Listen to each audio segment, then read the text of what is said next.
नमस्कारम। Mikhail ताल का नाम सुनते ही सभी प्लेयर्स को एक एक एक्साइटिंग चेस या फिर अनक्लियर चेस, अटैकिंग चेस, यही सभी चीज़ें हमको ध्यान में आती है, राइट? आज उनका जन्मदिन है, तो मैं एक सीरीज़ स्टार्ट कर रहा हूँ टॉप 5, क्योंकि मैं एक्चुअली सभी प्लेयर्स को धीरे-धीरे टॉप 5 उनके जो पोज़ीशंस हैं, और कभी-कभी ऐसा होगा कि एक प्लेयर के लिए बहुत ज़्यादा पोज़ीशंस हैं, तो हम लोग उसको पार्ट 1, पार्ट 2 में भी करेंगे। हालाँकि अगर हम मिखाइल ताल की बात करें तो 1960 में वो वर्ल्ड चैंपियन बने, बोटवेनिक को हरा के, और लैटविया के थे। लैटविया से 2 महानतम खिलाड़ी हमको मिले थे, एक मिखाइल ताल जो कि चेस के जादूगर के नाम से जानते हैं, लैट मैजिशियन फ्रॉम रीगा, उनको बहुत लोगों ने बोला। उसके बाद एलेक्सी शिरो, एलेक्सी शिरो का भी स्टाइल वैसा ही था, अनक्लियर चेस, अटैकिंग चेस खेलने का, और एक बेहतरीन प्लेयर थे वो भी, राइट? तो आज हम देखने वाले हैं 5 पोज़ीशंस, उनको थोड़ा-सा देखेंगे।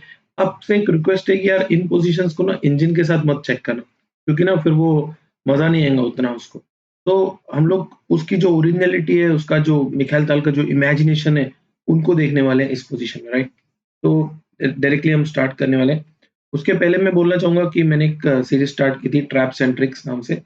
उसमें मार्शल ट्रैप क्या होता है पेट्रो ऑफ डिफेंस में, वो भी आपको ज़रूर चेक करने चाहिए। बहुत ही इंटरेस्टिंग है। तो हम लोग अभी क्विकली गेम की तरफ जाते हैं और देखेंगे कि 5 टॉप पोज़ीशंस क्या थे। ये उसका पार्ट 1 है सिर्फ, राइट? तो ये जो पहला पोज़ीशन है, ये इसाक नाम से एक प्लेयर थे, 1953 में खेला हुआ था ये गेम, और उन्होंने यहाँ पे खेला G4। अब मिखाइल ताल जैसे प्लेयर्स के लिए ना, जब कोई किंग साइड में कोई पॉन्स को पुश करता है या फिर उस साइड खेलता है, तो डेफिनिटली उनकी एक्साइटमेंट बढ़ जाती है और उनको लगता है कि चलो अब मेरे पास अटैकिंग चांसेस हैं। तो यहाँ पर उन्होंने खेला BD4 चेक। अब आप देखिए कि H5 मर मर रहा है उसमें हमेशा। किंग H1 अभी डेफिनिटली चेक था, तो आप उस वक़्त नहीं मार सकते थे, बट क्वीन H4 को अभी फिर से मर रहा है H5, लेकिन आप मार नहीं सकते हो बिकॉज़ E1 जो है वो अंडर अटैक है, राइट? रूक E2 खेला यहाँ पे, क्वीन H3, फिर से F1 मर रहा है, आप H5 नहीं मार सकते हो। Rook G2 and then he went for queen into F3। Actually वहाँ पे नाइट F6 भी एक अच्छा मूव था और बाद में आप खेल सकते हो। लेकिन डेफिनिटली मिखाइल ताल के गेम में आपको डायरेक्ट जो थ्रेट्स हैं, उन पे ज़्यादा ही गेम्स देखने मिलेंगे, और वो चैलेंजेस को एक्सेप्ट कर लेते थे बहुत बार, right? White played knight D2, queen to E3, knight F1 and queen F3 back, और फिर से व्हाइट ने खेला नाइट D2। अब एक बार देखनी चाहिए, एक एक बात नोटिस करनी चाहिए कि मिखाइल ताल बहुत ईज़िली ड्रॉ ऑफर नहीं, मतलब एक्सेप्ट नहीं करते थे, राइट?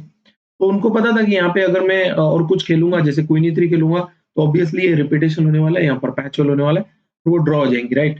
तो मिखाइल ताल ने एक डेयरिंग वाली काम कर लिया यहाँ पे। यहाँ पे उन्होंने खेला बिशप इंटू G4। अब यहाँ पे बंदा यार क्वीन दे रहा है फॉर 1 नाइट ओनली, राइट? क्योंकि उनको पता है कि after night into F3, bishop into F3, ये जो दोनों बिशप है ना, ये जो दोनों रॉकेट लगे हुए हैं, ये बहुत ही डेडली है और किंग का पोज़ीशन उतना अच्छा नहीं है। एंड आई थिंक जो एक क्लियर कट गोल है, दैट इज़ टू प्ले रूक E5, night G3, sac sac दे दो आप, और रूक H5 मेट हो रहा है। तो किंग को बचाना उतना आसान नहीं होगा, राइट? और इसके बाद यहाँ पे H4 खेला व्हाइट ने, रूक F8 खेला ब्लैक ने यहाँ पे, बिशप टू E2, और बिशप E2 में यहाँ पे actually simply knight G3 check, king H2 और नाइट इनटू E2 आ रहा है, वो भी पॉसिबल है, बट उन्होंने बहुत ही क्लियर कट गेम खेला इसमें। बिशप इंटू G2 मारा, king into G2, night cut E2, queen cut E2 and F3। अब सिंपली उन्होंने जो क्वीन दिया था, वो उनको वापस भी मिल गया, and after queen into F3, रूक F3, किंग F3, अभी आप देखिए कि ब्लैक एक पॉन अप है, और ये एंडिंग आराम से कन्वर्ट होनी चाहिए, जो कि 2-3 मूव में ही खत्म हो गई थी, राइट? अब हम आते हैं सेकंड गेम की तरफ और देखेंगे कि उसमें क्या हुआ था।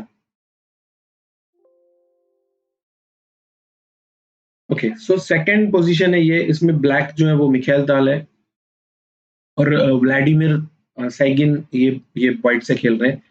ब्लैक ने यहाँ पे खेला बिशप F5, और बिशप F5 में ऑब्वियसली एक्चुअली पहले उन्होंने इसके पहले क्वीन D6 खेला था, जस्ट टू स्टॉप H3, क्योंकि कभी ना कभी क्वीन H3 मर रहा है, नाइट इंटू F2 जैसे आइडियाज अवेलेबल है वहाँ पे।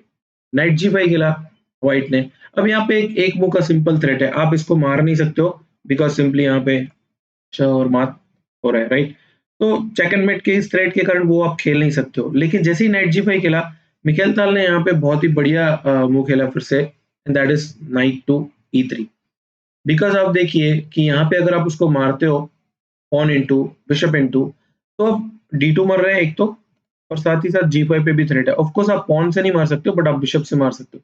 लेकिन उसमें एक दिक्कत है, जैसे आप किंग H1 खेलोगे, तो यहाँ पे बिशप इंटू D2 मार दिया। हालाँकि अगर हम यहाँ पे बिशप इंटू G5 मारते, तो सिंपली रूक इंटू F5 आ रहा था, राइट?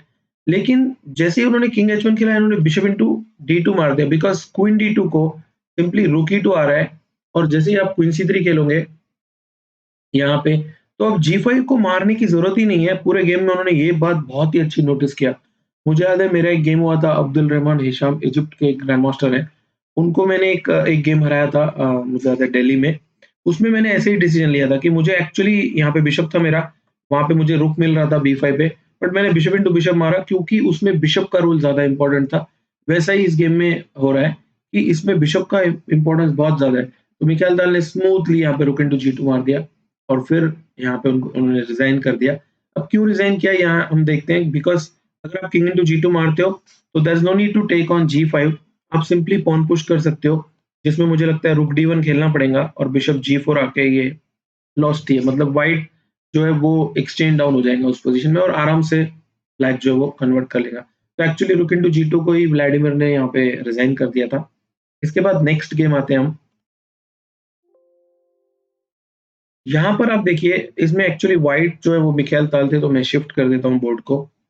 अ, व्हाइट जो है, यहाँ पे उन्होंने रुक F5 3 खेला वापस। अब यहाँ पे ब्लैक ने खेला F5। पूरे गेम में एक्चुअली ये दोनों रुक अच्छे थे, नाइट अच्छा था, क्वीन अच्छा था, पॉन भी कंटिन्यू जॉइन कर लिया था उसने अटैक करने को, बट ये बिशप अच्छा नहीं था। लेकिन F5 से क्या हुआ, ये बिशप जो है वो बहुत पावरफुल हो गया, राइट? ब्लैक ने इनिशियली ये सोचा था कि नाइट इंटू D3 कभी भी मार सकता हूँ मैं। लेकिन इस वक़्त दिक्कत ये थी कि आप अगर पॉन इंटू पॉन मारते हो, तो सिंपली क्वीन इंटू D5 मार रहा है ब्लैक।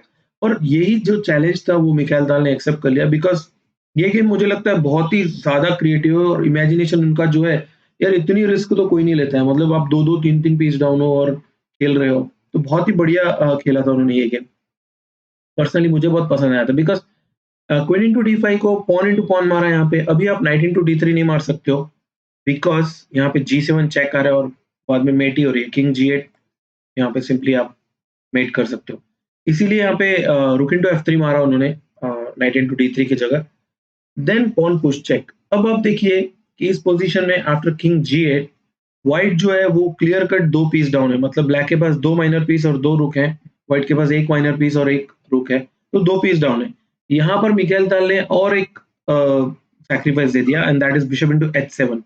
अभी बिशप इंटू H7 को दिक्कत ये है कि आपको मारनी पड़ेंगी एंड देन रुक इंटू F3। अब 3 पीस डाउन थे, उनमें से 1 वापस ले लिया। अभी भी 2 पूरे नाइट डाउन है और सिर्फ़ किस बात के लिए? इन 2 पॉन्स के लिए।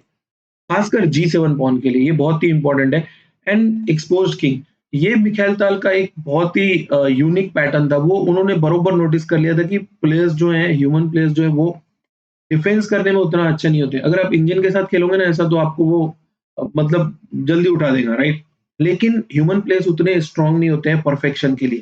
तो उन्होंने ये बराबर नोटिस कर लिया था। जैसे उन वो बोलते थे ना कि there are 2 types of sacrifices, correct ones and mines.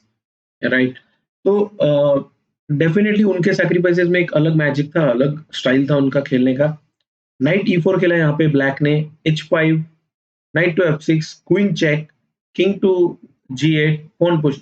अब बंदा 2 पॉन 2 नाइट डाउन है पूरे-पूरे यहाँ पे और आराम से खेल रहा है जैसे कुछ हुआ ही नहीं है, राइट? कुछ भी प्रॉब्लम नहीं है उनके गेम में, आराम से वो चेक दे रहे हैं, पॉन पुश कर रहे हैं, पॉन पुश कर रहे हैं। जनरली आप जब सैक्रिफाइस देते हो, तो आप सोचते हो कि कुछ डायरेक्टली होना चाहिए। लेकिन मिखाइल ताल का स्टाइल थोड़ा-सा अलग था, थोड़ा-सा उनके पास अलग सेंस था अटैक का, राइट? रूक A7 खेला यहाँ पे, किंग H2। अब आप देखिए कितने कॉन्फिडेंट है वो, 2 पीस डाउन में एक मूव पॉन पुश कर रहे हैं, किंग खेल रहे हैं एक-एक मूव, जैसे आराम से ये पोज़ीशन कुछ नहीं होने वाला है, राइट? जैसे होता है ना कि शिकार को आपने पकड़ लिया, आपको पता है कि अभी ये कहीं नहीं जाने वाला है, आराम से इसको खाता हूँ, राइट? वैसे ही हो गया ये। किंग H2 खेला, रूक E7, रूक H3, H7 पुश कर रहे हैं, नाइट H7 रोकना बहुत ज़रूरी है। ये एक इम्पोर्टेंट मूव था क्योंकि इसमें आप नाइट को फोर्स कर रहे हो पीछे जाए और फिर वो रूक D3 खेलेंगे क्योंकि अब जो है पीछे प्रॉब्लम है। तो रूक A8 खेला यहाँ पे और यहाँ पे आप देखिए कि वो 2 नाइट डाउन है यहाँ पे, बट ये दोनों पॉन बहुत ज़्यादा अच्छे हैं, किंग बहुत ज़्यादा खराब है, व्हाइट का किंग बहुत अच्छा लग रहा है। रूक D8 आ नहीं सकता, उसको क्वीन रोक रहा है, तो ये क्वीन जो है ना ये ओवरलोड हो चुका है कि वो इसको भी रोक रहा है और E4 को भी प्रोटेक्ट कर रहा है। यहाँ पे और एक सैक्रिफाइस दिया व्हाइट ने, that is queen into E4, क्योंकि जैसे ही आप उसको खेलोगे तो यहाँ पे simply queen into E4, rook check, king to F7 force, G8 queen, और पॉन को क्वीन बना ही लिया उन्होंने आखिरी में। And then after king to F6, rook D6 check दिया, किंग वापस खेला उन्होंने यहाँ पे, क्वीन जी6, हालांकि क्वीन इंटू एच7 फिलहाल तो नहीं आ सकता है, लेकिन उधर प्रॉब्लम तो है ही। किंग चेक दिया, वापस आए, जी3 चेक दिया, किंग ई3 या किंग एफ3 दोनों सेम ही है शायद। रूक टू डी3 खेला और फाइनली ये पोजीशन में अब आपका क्वीन मर रहा है। यहाँ पे ब्लैक ने क्वीन इनटू डी3 मारा और रिजाइन कर दिया था, क्योंकि ये पोजीशन लॉस्ट ही है, अब आप इसमें ज़्यादा खेल नहीं सकते हो। तो क्या बेहतरीन गेम खेला यार उन्होंने ये मार्क पेसमैन के साथ, राइट? और एज़ अ प्लेयर ना कभी-कभी दुःख होता है ओपोनेंट जो हारा ना ब्लैक से, कि यार इतना crushing 2-2 piece down, 3 piece down आप और पॉन खेल रहे हो, किंग खेल रहे हो, तब भी वो कुछ नहीं कर पा रहे। तो बेहतरीन गेम खेला था मेरे हिसाब से ये उन्होंने। उसके बाद नेक्स्ट पोज़ीशन हम जाते हैं। यहाँ पे जो है मिखाइल ताल वर्सेस रॉबर्ट स्कूया में 1955 में फिर से ये लैट्वियन चैंपियनशिप रीगा में हुआ था। ए5 खेला ब्लैक ने और यहाँ पे पॉन टेक्स पॉन मर रहा था, तो उन्होंने क्वीन को अटैक दिया कि चलो मिखाइल ताल क्वीन हटाएँगे, बट मिखाइल ताल कहाँ सुनने वाले हैं, राइट? उनको तो चाहिए कि ऐसे अनक्लियर पोज़ीशंस आएँ, क्योंकि वो उतनी जो उनको आतंक मचाना था, इतनी जो तबाही करनी थी गेम में, वो उनको दिखाना ही था, राइट? कि मैं बहुत ज़्यादा सुपीरियर प्लेयर हूँ और मैं क्रश करके हरा सकता हूँ ऐसे प्लेयर्स को, राइट? तो उन्होंने यहाँ पे पॉन टेक्स पॉन मारा, ए इंटू बी4, रुक इंटू डी7, यहाँ तक सब कुछ हैप्पी-हैप्पी लग रहा है, बहुत बढ़िया लग रहा है, लेकिन आगे देखो क्या हो रहा है इसमें। क्वीन सी4 खेला, अब एक वक़्त ऐसा था कि पॉन टेक्स मारा, किंग एफ8, किंग एच8 भी जा सकते थे, बट उनका आइडिया था पॉन टेक्स जब मारेंगे तो किंग टेक्स मारे और फिर ई8 जो है वो इसको अटैक कर रहा है, ए3 मर रहा है, मतलब आपके पास क्वीन नहीं है बोर्ड पे और आपके 3 पीस एक साथ मर रहे हैं, लेकिन उनको डर नहीं है, उन्होंने बराबर कैलकुलेट कर लिया कि ये पोज़ीशन मेरे कंट्रोल में है, कैसे देखते हैं। यहाँ पे उन्होंने खेला रूक ए डी1, अब प्रॉब्लम ये है कि 2 में से मतलब 3 में से 2 तो बच गए, 1 मर रहा है, लेकिन उनका भी 1 मर रहा है। बहुत ही सिंपल सा उनका गणित था, राइट? बिशप एफ6, bishop C one, rook to A2. अब एक्चुअली देखा जाए तो उनके पास अच्छा खासा मटेरियल है क्वीन के बदले, लेकिन बी पॉन अभी भी बोर्ड पे है, जो एक पीस ले सकती है कभी ना कभी। तो मेरे ख्याल था यहाँ पे नाइट जी5 खेला। अब नाइट जी5 का आइडिया ये था कि अगर आप मारोगे तो ये बहुत रिस्की है और नहीं मारोगे तो नाइट ई4 एक सुंदर बेहतरीन स्क्वायर है और एफ6 का बिशप जो है ना वो इतना अच्छा नहीं है। क्वीन सी2 खेला, यहाँ पे नाइट ई2 आ गया, नाइट ई4 आ गया, एफ2 को प्रोटेक्ट किया, bishop E7, rook into E7, exchange sacrifice उनके लिए बाएं हाथ का खेल था। जब चाहो एक्सचेंज सैक्रिफाइस देके, जैसे हमारे इंडियन मिखाइल दाल है ना, रत्नाकरन जी, एक्सचेंज सैक्रिफाइस के मास्टर हैं वो, राइट? मैं 2-3 बार खेला उनके साथ, बेहतरीन चेस खेलते हैं यार, उनका स्टाइल बहुत पसंद है मुझे। King into E7, bg5, king f8, rook to d8 check, king to g7 and then rook to d7। अब प्रॉब्लम ये है कि आप जो है लास्ट रो में आपको वापस जाना ही पड़ेगा। किंग h8 खेला उन्होंने, बिशप f6 कभी भी आ सकता है, बट उनका कॉन्फिडेंस बहुत ही हाई रहता था हमेशा अटैक करने वाले पोजीशंस में। आराम से जैसे पिछले गेम में होता ना, पूरा सब सैक्रिफाइस वैक्रिफाइस देके आराम से मस्त पॉन पुश कर रहे हैं, किंग खेल रहे हैं। तो यहाँ पे उन्होंने h4 खेल दिया, क्योंकि कुछ कंडीशंस में क्या हो रहा था, ब्लैक के पास एक काउंटर था कि आप चेक दो, बिशप F1 आए और क्वीन B1 आओ और इस पे अटैक करते रहे। मिखाइल ताल ने ऐसा कोई चांस नहीं दिया, उन्होंने किंग के लिए एक स्क्वायर बना लिया H2, ताकि उनके किंग को कुछ नहीं हो और फिर रुक A1 चेक, किंग H2, रुक टू D1 एक्सचेंज करने के लिए जा रहे हैं। यहाँ पे नाइट D6 खेला, क्वीन F2, ये एक्चुअली बिल्कुल गलत था बिकॉज़ चेक के बाद उनको एक्चुअली लगा कि किंग G7 में जब रुक इंटू D1 मारेंगे, तो यहाँ पे सिंपली क्वीन इंटू F7 आ रहा है और फिर भी वो एटलीस्ट थोड़ा कंटिन्यू कर सकते हैं। स्टिल व्हाइट इज़ बेटर क्योंकि उनके पास 2 बिशप और 1 रूक है, लेकिन यहाँ पे मिखाइल ताल ने एक और चेक दे दिया बिकॉज़ बिशप H6 को जैसे ही आप वापस आओगे, किंग F6, अब रूक D1 मार दिया। अब आप मार नहीं सकते हो नीचे बिकॉज़ यहाँ पे रूक F1 आ गया और थोड़े मूव्स के बाद व्हाइट जो है वो आराम से जीत गया, राइट? तो ये बेहतरीन गेम खेले थे उन्होंने कुछ मिखाइल ताल ने। एक और फाइनल देख लेते हैं हम क्विकली कि क्या उन्होंने किया था और आप जज करना कि उनका कैसा गेम था और कैसा स्टाइल था, राइट? अ, यहाँ पे ये जो गेम है अलेक्जेंडर कोबलेंस के साथ, बी5 खेला यहाँ पे ब्लैक ने और ये सिसिलियन में बहुत कॉमन पैटर्न है कि जब भी आप ई5 खेलोगे, ब्लैक विल प्ले बीबी7, आप क्वीन हटाओगे और फिर वो आराम से खेल सकते हैं। लेकिन मिखाइल ताल के पास अलग फॉर्मूला था। ई5 खेला, bishop B7, on takes knight, queen देना, रुक देना, एक्सचेंज देना, कोई बड़ी बात नहीं थी, 1 पीस देना, 2 पीस देना। उनका जो कंट्रोल रहता था गेम पे, वो सबसे बड़ा उनका अ, उनका पॉजिटिव पॉइंट था। बिशप इंटू F3 मारा, बिशप इंटू F3, A8 मर रहा है, D5 खेला यहाँ पे। अब यहाँ पे देखिए सिंपली ये मर रहा है, तो उनको वो ना सीधे सीधे तरीके से नहीं चाहिए कोई भी काम, उनको कॉम्प्लिकेशंस चाहिए ही चाहिए। यहाँ पर उन्होंने फिर से मार दिया एक सैक, नाइट इंटू E6। यार कितने मतलब कितना अगले को परेशान करो, कितना उसको जलील करोगे यार इतना तुम, राइट? नाइट इंटू E6 मारा, F इंटू E6, चेक दिया, G6 and then bishop into check. अब आप मारोगे तो पॉन इंटू मार के चेक भी आ रही है। किंग खेला, pawn takes knight bishop, king to G7। और अब आप देखिए कि यहाँ पे उनके पास अभी भी देखा जाए तो इतना सब आतंक करने के बाद भी 2 ही पीस हैं क्वीन के बदले। लेकिन ये पोज़ीशन उन्होंने निकाल लिया। बिशप G3 खेला और आप मार नहीं सकते हो इसको क्योंकि चेक आ रहा है। और एक्चुअली ये मूव नंबर 32 पे जाके व्हाइट जीत गया था। लेकिन मैं आपको दिखा रहा था कि क्या उनका इमेजिनेशन था, क्या उनका डिसीजन मेकिंग था और कितना उनको डेयरिंग था। कभी-कभी ना प्लेयर को दिख जाता है कि ऐसा हो रहा है, लेकिन यार आपकी डेयरिंग नहीं होती है खेलने की, कि नहीं मैं हार जाऊँगा।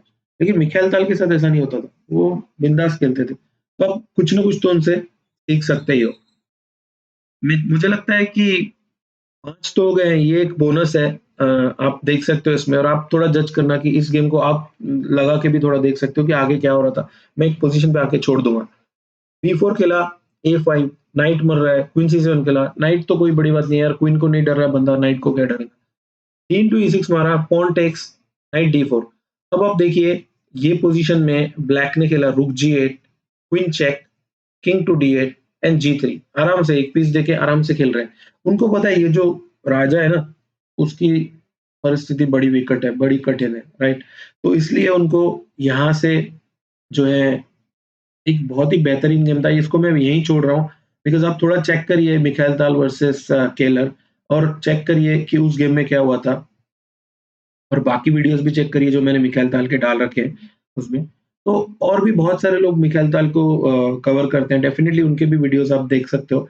लेकिन मुझे लगता है कि ये जो टॉप 5 वाली सीरीज़ है इसमें हम ये उसका फर्स्ट पार्ट ही है, सेकंड पार्ट मैं बहुत जल्दी लाऊँगा क्योंकि मिखाइल ताल के लिए एक पार्ट से नहीं होने वाला काम, राइट?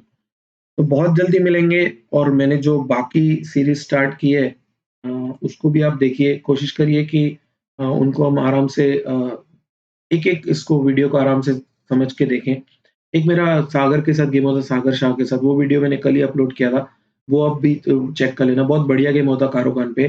और साथ ही साथ ये जो सीरीज़ मैंने आपको बोला पेट्रॉफ पे मार्शल ट्रैप मैंने डाला था, ट्रैप्स एंड ट्रिक्स की, ये बहुत प्यारी सीरीज़ है। यार देख लेना थोड़ा टाइम मिले तो, राइट? Bye, thank you. मिलेंगे बहुत जल्दी। खुश रहो, मस्त रहो, स्वस्थ रहो और ज़बरदस्त रहो।